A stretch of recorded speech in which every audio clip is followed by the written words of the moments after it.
Welcome to Career Tools. This is Sarah. And I'm Mark. Today's podcast, Keeping Your Job Search Confidential, Part 1 of 1. As always, folks, our content has been crafted by humans and only humans, and we are now certified by Proudly Human.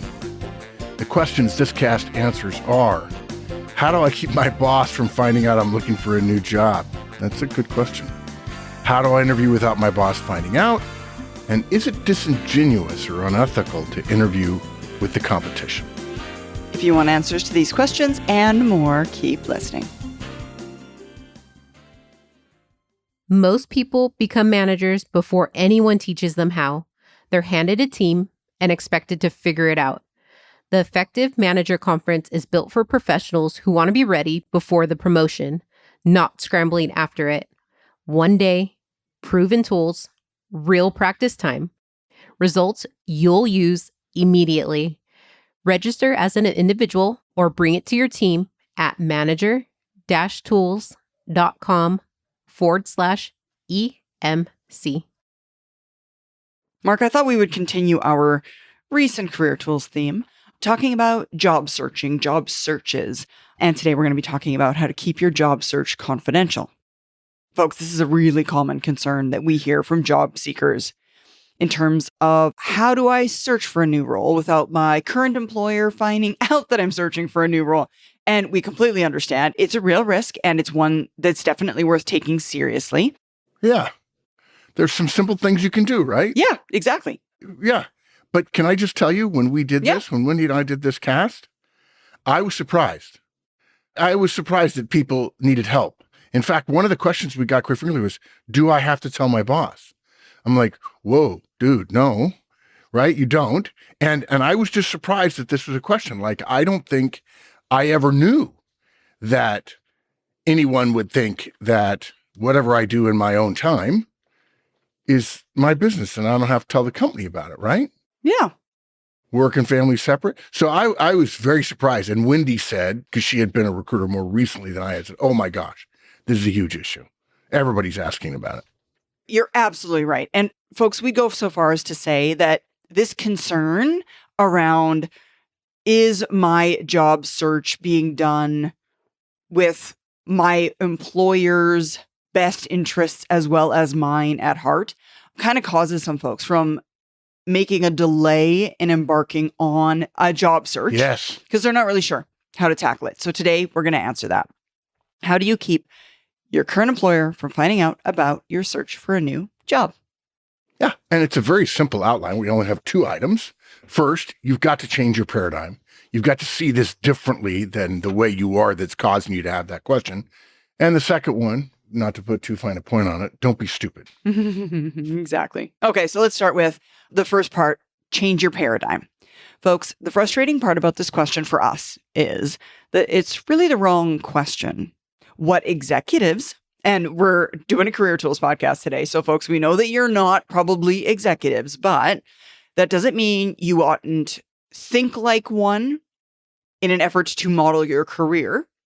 Right. Learn what they know. Yeah, exactly. And folks, what executives know is there's no binary choice between searching and not searching. Executives are always open to opportunities. Yeah. We have an entire podcast called Open Opportunities, which I would say, Sarah, I don't know about your conversations. We have separate conversations with lots of people in the community every week, every month. If people are talking about their careers, that's the one I mention the most. Of course, I mentioned the interviewing series and, you've got to, if you want to practice interview, happy to do that. But Open Opportunities is my favorite just because of the way it changes people's thinking about the conversations they have. And we're going to assume that many of you haven't heard it yet. When the CFO of a Fortune 100 company is approached by the CEO of a Fortune 50 company asking, would you like to have lunch maybe and talk about your plans for the future? The CFO doesn't say no. He doesn't say, oh, I'm fine where I am. It's irrespective. The chance to have lunch is unrelated to, right? They're literally 2 completely different things, unrelated to his or her complete happiness in their role. And he does not worry about being found out, all right? The CFO knows that it's up to him not his company, to manage his career. Folks, that wasn't true 50 years ago, but it is today. You're managing your career, no matter what your company tells you. If your company says, don't worry, we've got your promotions and all that stuff. Nope, folks, sorry, that's not so. You don't want to make a jerk of yourself, but no, that's not so. Look, having lunch with this C-suite executive might come to something, and it might come to nothing in terms of the possibility of a job, okay? It also could create a new relationship that can be in your industry. It's not a problem. You can be friends with other people in your industry. He could find out all sorts of things which are useful to his current company, which, by the way, if the other person offers them freely, you're not a spy. You're not doing anything underhanded. Somebody asked you to have lunch with them, right? Yeah. He's not suddenly now in search mode, then implying that his boss needs to know he's unhappy. That is not the way this works. I think you said it's not binary. There's this, I can be happy It's like a light and I can switch, be we think open of to it, yeah. opportunities. Yes, exactly.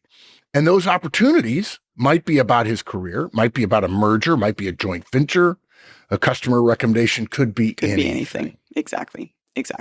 So, folks, essentially what we're saying is, until the CFO in this case accepts a new role with the Fortune 50 company, he's not doing anything other than discussing opportunities. The opposite of until you got something, you got nothing, is until you resign, you're not taking action, you're just talking. And as long as you're not spilling company secrets, there's nothing wrong with talking. There's nothing wrong with chatting with your competitors, seeing what they're thinking of the landscape, what's going on. Sure, maybe we'll discuss a job, but there's nothing untoward about it. Right. If that were the case, your company would never send you to a conference where you would get to present about a project you did at your company. They wouldn't let you go to some big industry event and give a presentation about something you did because it might reveal something to your competitors in your industry. Or you wouldn't go to a trade show and talk about your products with the competitors right around. Oh, we've got to be careful about that. The fact is, particularly every major company has operations research people, Op4, Oppo, where they're paying attention to what you're doing. And you're supposed to have relationships, and you can. And if you think of yourself this way, open opportunities, being found out as a dangerous, dark sort of phrase, by your employer is a much less problematic proposition. You're not being found out looking for a new job. You're making a new relationship. You're being found out being open to opportunities, which is literally what every other executive at your level at your company who's halfway intelligent naturally sees themselves as being. And every professional needs to be that way. It's too bad that early in people's careers, we don't teach. We do. Yeah, that's what we're doing right here today in Career Tools. Right. They think it's either being employed or looking because you're unhappy. Yeah, exactly. So again, folks, we would encourage you, even though you're a Career Tools licensees or the part of the Career Tools audience, we would encourage you to change your mindset as well. You don't have to be an executive to start thinking about your career as an open to opportunities mindset. So if your current employer asks, hey, I saw on your LinkedIn that it says contact you for career opportunities. What does that mean? Yeah. What we would recommend you say is, with a smile, I'm always open to opportunities. All my discussions so far have convinced me that this is the best role for me. Yeah, I love it. I mean, you could say, boss, as you know, I'm proactive about my career progression. Being open to discussing other opportunities is just one part of that. Or being open to discussing other opportunities just means I'm willing to have the conversations about roles which might interest me. I've got no plans to move in the short term. Yeah. You can have the best job in the world and your profile can still say contact for career opportunities. Boss, I've talked to people who I know are looking because they lost their job, they quit their job, they finished the MBA but didn't get hired in the recruitment process or whatever. And they didn't update their LinkedIn, and it shows them as being employed up to present. And now people might look at their skills and say, oh, he's employed. and then not reach out. So I'm not open against my disappointment in this job. I'm always going to be open. I'm amazed how many people I read about in the news. Oh, big surprise that CFO of company A became CEO of company B. Well, that didn't happen because somebody called her with an offer and she said yes. I mean, they'd been having conversations, even though she has lots of friends where she is, and she's probably just fine where she is. But if you're a CFO and you want to be a CEO and some other company offers you a CEO job and you know you're number 3 in line to be CEO, you're not being disrespectful, disloyal, underhanded in any way to take an opportunity that's better than you. And that's why I tell people all the time, I tell people, look, I want what's best for your career. I want to make this company best for your career. But I understand if you decide, because it's your career, it's your life, it's your family, it's your kids, it's your husband, it's your wife. I want you to decide what's great. It's my job to make this role great for you. But if you decide something's better, I'm your biggest cheerleader. Whereas most of us think our boss is trying to figure out ways to find out whether or not we're leaving. So again, you can love your job and still be open to opportunities. Yes, exactly. Now I can absolutely see though, Mark, folks out there thinking to themselves, sure, yeah, LinkedIn is one thing, but I'm not sure that I would be able to convince my boss that, say, for example, having my resume on a job board actively were okay. That seems different. But folks, we're here to assure you it's not different, even though I can see how you would think, oh, LinkedIn could be for networking and it could benefit the company and it would look less bad. But folks, keeping your resume up to date and active on a job board at all times is something we absolutely recommend you do. I mean, you want to know what other opportunities are available because you're always open to considering new things because it's helpful industry knowledge to know which of your competitors are hiring because you want to develop a relationship with a couple of new recruiters and you're checking out their professionalism because you're testing the experience you're getting in this role against what's required for your next step. It could be because you're benchmarking your salary, your benefits, or because you're checking out job boards for when you do want to move. Because ultimately, folks, you're a professional and professionals work on their careers as well as in their careers. Yeah, I think it's fair in the world we live in today. Let me put it this way. If my boss said to me, well, I don't like all that stuff out there, you shouldn't be doing that, I'd be like, well, this is a problem for me and my boss because the company is not managing my career. My boss, if he or she is average, is telling me almost nothing. Okay. I don't have a development plan. We're probably not doing 9 boxes and succession planning. I'm not talked to about a brag document like Kresloff mentioned in our executive speaker series last week, right? None of that stuff happens. So I'm happy here and I'm just managing my career. And if I know too many of my friends who weren't managing their career, basically took the company at their word saying, yeah, there's opportunities and so on. And then we make a strategic error, not blaming anybody, it happens. And suddenly the strategy doesn't work and we have layoffs. So many layoffs happen This is now. layoff prevention. Totally. It's your insurance policy, folks. I don't know how many times we've said it. I mean, I've said it with you recording MT, CT, ET. Layoffs are a form of moral hazard because somebody at the top makes a decision, but usually he or she is not the person who loses their job because their strategy, their implementation, their tactic, their new product, whatever, didn't work. And I get that. I respect that. But you can't expect me to respect that things may go awry and we have to be careful and I have to save my money and then say, but I can't do anything about keeping my career current. I'm not looking. I'm just keeping my career current. And these are the things I'm doing. I'm always open to opportunities. I keep my updated resume on that board so I don't rely on the timing for my next move and the timing of my next employer coinciding, right? I already have a relationship with them. This way I don't miss great opportunities. It's just part of the method I have for managing my career. I like to be available to discuss opportunities at any time. I have no plans to move.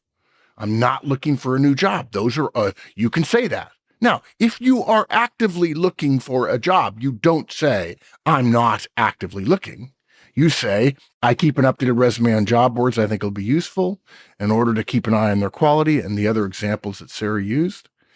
This is completely fine. It is unfair for any employer to say, we're not managing a career, but you can't manage your career either. It's just not fair. It's worse than not fair. It's unethical. Yeah, I think, Mark, in my opinion anyway, individuals think to themselves, yeah, well, putting it on job boards is different because they think differently of job boards. I mean, we only worry about this. Well, job boards are different because in the past, most people only put their resumes on job boards when they're actively looking. So, True. Folks, what we're saying That's is the way it was in the beginning. Exactly. And we're suggesting that you change that dynamic and instead keep it on a job board all the time, update it every quarter, pay attention to the results, see what's happening in the market, building networks, all of those kinds of things, entertaining the possibility of a change in your career, even though you're quite happy where you are, not limiting your ability to grow in your career should the right thing come along. Yeah, a good example or analogy to this is your boss notices you're keeping your resume current and they're on job boards because you never know. And having to do that, having a task to do that once a quarter causes you to review your career management document and update your resume and so on different job boards. Okay. If your boss were to have a problem with that, say, no, I don't want you to manage your career. I'd say, well, okay, then I've been talking about more responsibility for a while. And I noticed you spending a lot of time with Joe, and Joe's getting more responsibility. It seems a little, I love you, boss. Now, some of you are listening saying, I can't believe I would say that to my boss. Well, I encourage you to email Mike, my fellow owner of Manager Tools, and ask him what kind of political skills I have. I had when we were in the Army. Now, the Army's a different place. Neither Mike nor I could leave, okay? We owed a 5-year commitment when we graduated from the academy. But while I was there, because I couldn't leave, I felt like that gave me a leg up to speak to what I saw was happening relative to my career. Now, my career turned out good, albeit short. I decided to get out. But Mike would completely agree that I would absolutely say to my boss, look, boss, I get it, but the company's not managing my career. I know I need to manage my career the same way my wife and I need to manage our money so that if there's a downturn, if there's a COVID, if there's a pandemic, a different type of pandemic, that I'll be able to weather the storm, okay? We live well below our means so that we have plenty of money saved up. But the other side of that coin, boss, is I've asked for more responsibility. I think I'm doing a good job. If I'm not, you need to tell me. But at the same time, I notice you're spending a lot of time with Joe. And I'm thinking, wait a minute, you're saying you want to develop me, but you're spending a lot of time with Joe. How come I have to tolerate that? No offense, boss, I love you, but why should I have to tolerate that? But you're telling me I can't have my resume on job boards, right? Now, some people, again, hearing that will go, oh my God, Mark is very bold. And I was, and I am, and I always have been. As I said, Mike will agree with it, but I just feel it's exactly the same thing. And I'm not trying to be antagonistic to anyone. I'm taking care of myself. Yeah, that's exactly it.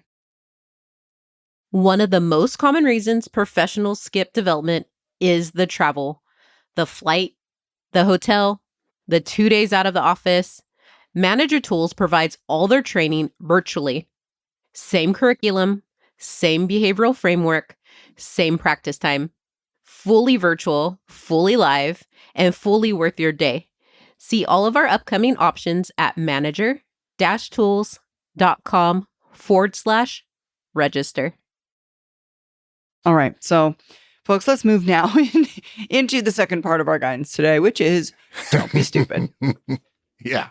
Now, folks, some managers will be understanding about your being open to opportunities.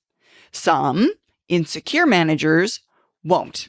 They won't believe you, which is one reason for this to be a consistent behavior, not just when you're searching. You ought to be doing this so that you can work for a secure manager who allows for you to do things like be open to opportunities without repercussion, if you will. At my old company, at Horseman Company, I had over 100 employees.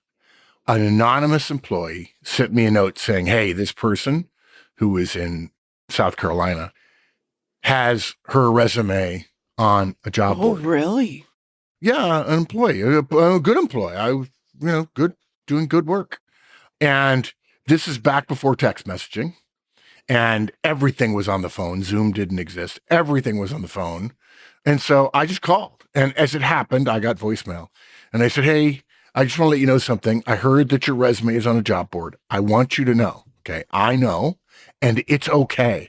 I don't mind, okay? It's okay that you try that. There's something new. This is right when they were first getting interesting.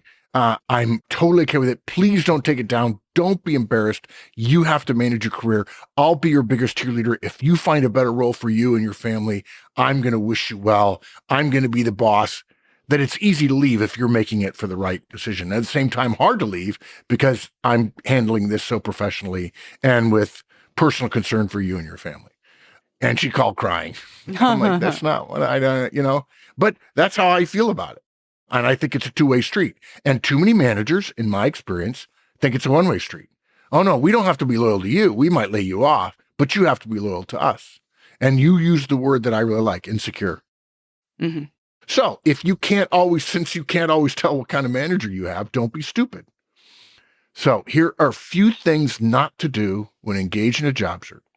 If you do them, your intent will be obvious and will come across as though you're on the hunt, as opposed to just managing your career and being open to opportunities. I'll just mention the first one. I'll let Sarah take the rest. Don't create your resume on your work computer. Don't print it on your work printer. Don't leave it on your desk. It's just a bad idea. It is seen as a finger in the eye, not as an oversight, but as a finger in the eye, which is just not professional. Yeah. We would also say, folks, don't print job descriptions and leave them on your desk. From other companies. Exactly. Yeah. Exactly. Yeah. No, if you're an internal individual in like the talent management department, you must have printed job descriptions. Sure, but not for other roles. Don't have conversations with recruiters while in an office, which is not in your home. If you go to the office, we would say, don't do it in your office at work. Go somewhere you absolutely, definitely cannot be overheard by anybody. And it's not the bathroom, and it's not the hallway, and it's not the elevator lobby. It's downstairs, outside, around the block. Yeah, exactly. Don't start scurrying around and hiding in corners. Wow, that's the same kind of thing. Exactly. Like being shady. Don't ask for a bunch of time off for doctors and dentist appointments.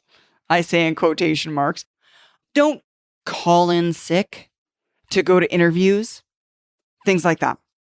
Yeah, basically, don't make your job search so obvious with some of these tactics that are well known or will be seen by an insecure boss as a sign that you're searching.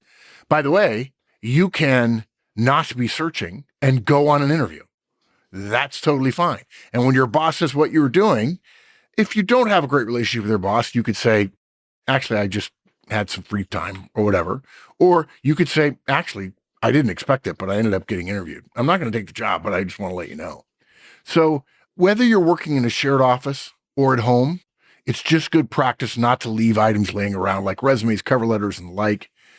Again, it's a finger in the eye. It's not respectful of the place where you're working. Now, can you have them on your desk at home? Sure you can. Okay.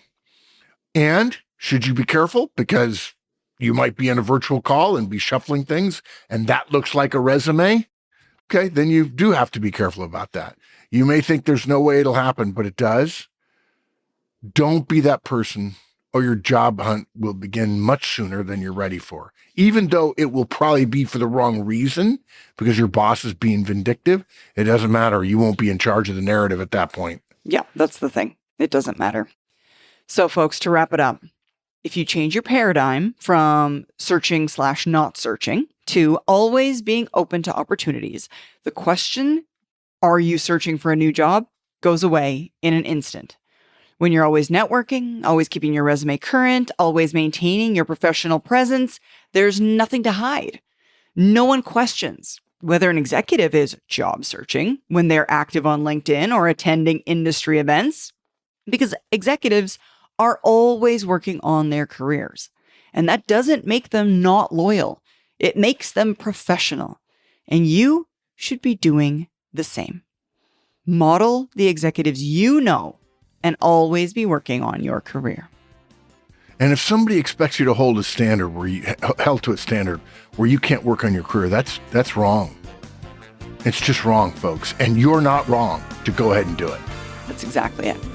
Well, thank you so much for joining us, folks. We hope this helped you. Now, help us help others and tell your friends. And of course, follow, rate, and review our podcast. And remember, 5 stars only. 5 stars only, please.